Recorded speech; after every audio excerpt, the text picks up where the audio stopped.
జై తెలంగాణ. జై తెలంగాణ. ఒకప్పుడు తెలంగాణ ఆత్మగౌరవాన్ని నిలబెట్టినటువంటి ఆర్టీసీ సంస్థ ఈ రోజు కుదేలు అవుతుందంటే అది రేవంత్ రెడ్డి గారి మొండి వైఖరి వల్లనే ఈ విధంగా దాపురించింది. ఎందుకంటే ఎలక్షన్ల కంటే ముందు తాను మళ్లీ యూనియన్లను రీఓపెన్ చేస్తా అన్నాడు. అదేవిధంగా ఆర్టీసీని ప్రభుత్వంలో విలీనం చేస్తాడు. ప్రభుత్వ ఉద్యోగులతో సమానంగా ఆర్టీసీ కార్మికులకు వేతనాన్ని ఇస్తానటువంటి రేవంత్ రెడ్డి గారు 2 ఏళ్ల సమయం మీకు ఇంకా సరిపోతలేదా? 2 ఏళ్లు గడిచినా గానీ ఆర్టీసీ కార్మికుల యొక్క సమస్యలను పట్టింపు లేకుండా ఎందుకు మౌనం వహిస్తున్నారో అర్థమైతలేదు. ఓట్ల కోసమో సీట్ల కోసమో మీరు ఇచ్చే హామీలు కాదు, ప్రజల సంక్షేమం కోసం ఉండాలి, కార్మికుల యొక్క సంక్షేమం కోసం ఉండాలి. ఆర్టీసీ సంస్థను కాపాడడానికి మీరు ఫ్రీ బస్ పెట్టినామని అన్నారు. ఫ్రీ బస్ పెట్టినట్టయితే ఆ వచ్చినటువంటి ఇన్కమ్ అంతా మళ్ళీ ఎటుపోతుంది.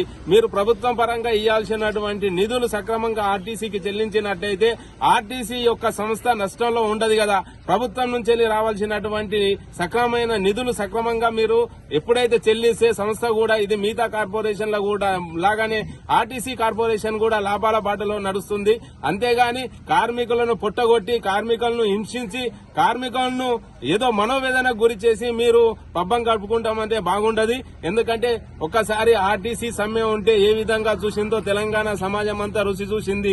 ఒక్కసారి బస్సుపై నడవకపోతే సకల జన సమ్మెలో పడ తెలంగాణ రాష్ట్రాన్ని తీసుకొచ్చినటువంటి ఆర్టీసీ కార్మికులు రేపు భవిష్యత్తులో కుర్చీ దించే కార్యక్రమానికి కూడా ఆర్టీసీ కార్మికులతో స్టార్ట్ అవుతుంది.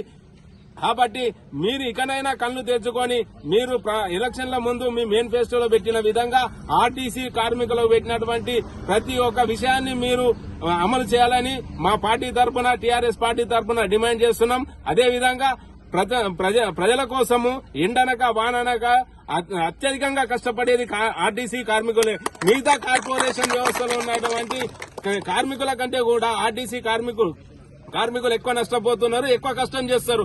అటువంటి కార్మికులను కాపాడుకోవాల్సిన బాధ్యత ప్రభుత్వాలపైన ఉంటుంది. ప్రభుత్వాన్ని ఆర్టీసీని నిర్వీర్యం చేసి ప్రైవేటు వ్యక్తులకు అప్పజెప్పాలనే ఆలోచనతోటి కుట్రలతోటి భాగంగానే ఈ రోజు ఆర్టీసీ వ్యవస్థను నిర్వీర్యం చేయాలని చూస్తున్నారు. ఖబర్దార్ రేవంత్ రెడ్డి గారు, మీరు ఇప్పటికైనా కళ్లు తెచ్చుకోండి. ఇప్పటికైనా కార్మికుల పక్షాన మీరు ఉండకపోతే రేపు మీ కుర్చీ దించేది కూడా ఆర్టీసీ కార్మికుల యొక్క సమ్మెతోటి స్టార్ట్ అవుతుందని మరొకసారి హెచ్చరిస్తున్నాం. జై తెలంగాణ.